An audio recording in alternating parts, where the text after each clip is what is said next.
আমিনগাঁৱত ভয়ংকৰ ঘটনা শিক্ষাৰ্থীক নিচাযুক্ত টেবলেট সেৱন শিক্ষয়িত্ৰীৰ ছাত্ৰ-ছাত্ৰীক নিচাযুক্ত টেবলেট খুৱাই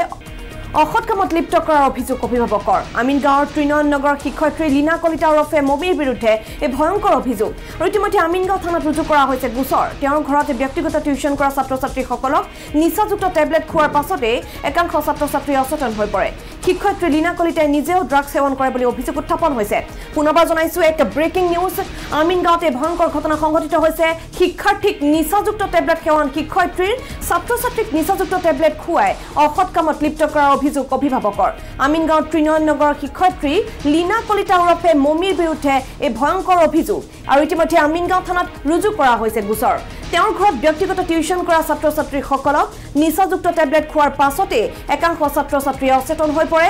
শিক্ষয়িত্ৰী লীনা কলিতাই নিজেও ড্ৰাগছ সেৱন কৰে বুলি অভিযোগ উত্থাপন হৈছে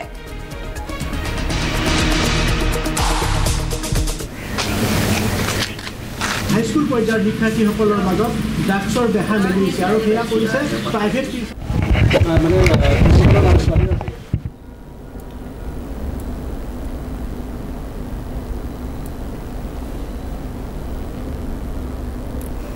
আমিনগাঁৱত এই ভয়ংকৰ ঘটনা সংঘটিত হৈছে শিক্ষয়িত্ৰীয়ে নিচাযুক্ত টেবলেট খুৱাইছে শিক্ষাৰ্থীক আৰু অভিযোগ ইতিমধ্যে অভিভাৱকৰ আৰু থানাত ইতিমধ্যে গোচৰ ৰুজু কৰা হৈছে এই সন্দৰ্ভত ছাত্ৰ-ছাত্ৰীক নিচাযুক্ত টেবলেট খুৱাই অসৎ কামত লিপ্ত কৰাৰ অভিযোগ অভিভাৱকৰ আমিনগাঁৱৰ ত্ৰিনয়ন নগৰ শিক্ষয়িত্ৰী লীনা কলিতা ওৰফে মমিৰ বিৰুদ্ধে এই ভয়ংকৰ অভিযোগ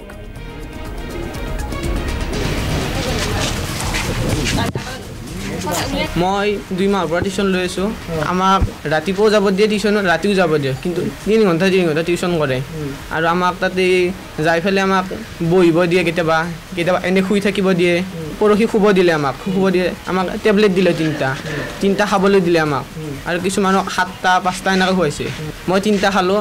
এটা মোক পানীৰ লগত খুৱাই দিছে আৰু এটা মোক মেমে খাব দিছে টেবলেট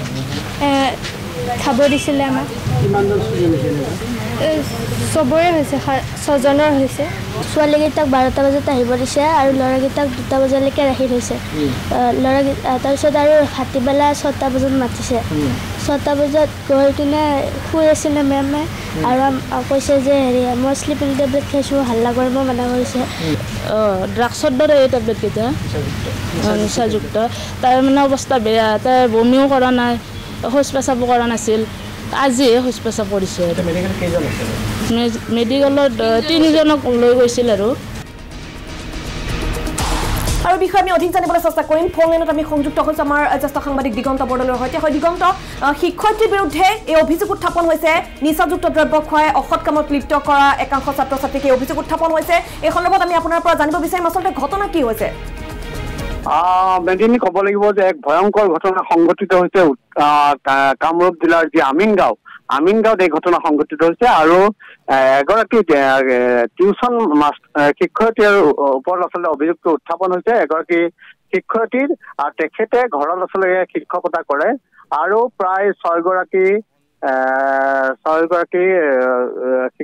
ছাত্ৰ-ছাত্ৰীক তেওঁ পঢ়ুৱাইছিলে কিন্তু ছাত্ৰ-ছাত্ৰীগৰাকী তেওঁলোকক পঢ়িবলৈ আহিছিল যদিও তেওঁলোকক জোৰকৈ খাবলৈ দিয়া হৈছিলে কিছুমান পিল খাবলৈ দিয়া হৈছিলে টেবলেট খাবলৈ দিয়া হৈছিলে আৰু সেই টেবলেট খাবলৈ দিয়াৰ পিছত তেওঁলোক অচেতন হৈ পৰি যায় প্ৰায়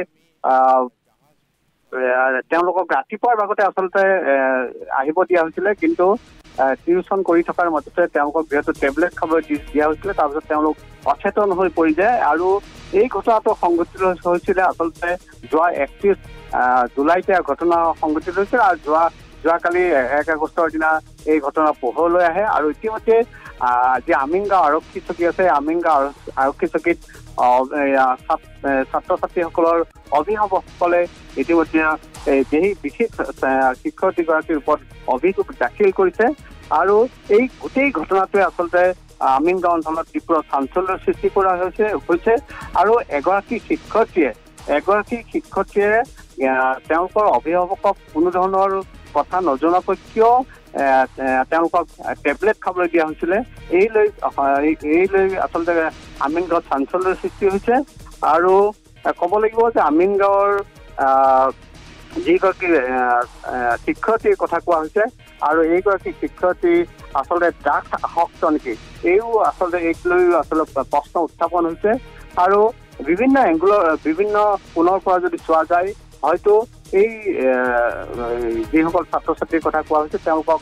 ড্ৰাগছ আসক্ত কৰিবৰ কাৰণে হয়তো চেষ্টা কৰা হৈছিলে আৰু কিছুমানে উল্লেখ কৰিছে হয়তো এই ছাত্ৰ ছাত্ৰীসকলক ড্ৰাগছ আসক্ত কৰি পৰৱৰ্তী সময়ত হয়তো তেওঁলোকক পেডলাৰ হিচাপে ব্যৱহাৰ কৰা হ'ব আৰু নহয়বা এয়া কোনোবা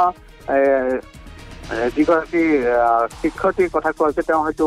এই ছাত্ৰ ছাত্ৰীসকলক অন্য দিশতো তেওঁলোকক লোৱা হ'ব পাৰে বুলি ৰাইজৰ মাজত প্ৰশ্ন উত্থাপন হৈছে আৰু এই সমগ্ৰ ঘটনাটো সংঘটিত হৈছে আমিনগাঁৱত আৰু ইতিমধ্যে আমিনগাঁও আৰক্ষী চকীত যিহেতু অভিযোগ দাখিল কৰা হৈছে আৰু এই অভিযোগ দাখিল কৰা হৈছে যদিও আমিনগাঁও আৰক্ষীয়ে এই তেখেতক শিক্ষয়িত্ৰীগৰাকীক এতিয়ালৈ এৰেষ্ট কৰা নাই আৰু যিগৰাকী ছাত্ৰ ছাত্ৰীসকলক মেডিকেল কৰোৱা হৈছে আৰু মেডিকেল ৰিপৰ্ট যেতিয়া আহিব তাৰ পিছতে সমগ্ৰ ঘটনাটো আচলতে কি হৈছিলে সেয়া পোহৰলৈ আহিব মেদিনী হয় দিগন্ত বৰদলৈ আপোনাক ধন্যবাদ জনাইছোঁ আৰু আমিনগাঁৱত এই ভয়ংকৰ ঘটনা সংঘটিত হৈছে এগৰাকী শিক্ষয়িত্ৰীৰ বিৰুদ্ধে অভিযোগ উত্থাপিত হৈছে একাংশ ছাত্ৰ ছাত্ৰীক নিচাযুক্ত দ্ৰব্য খুৱাই অসৎ কামত লিপ্ত কৰাৰ অভিযোগ উত্থাপন কৰিছে পৰিয়ালৰ লোকে আৰু ইতিমধ্যে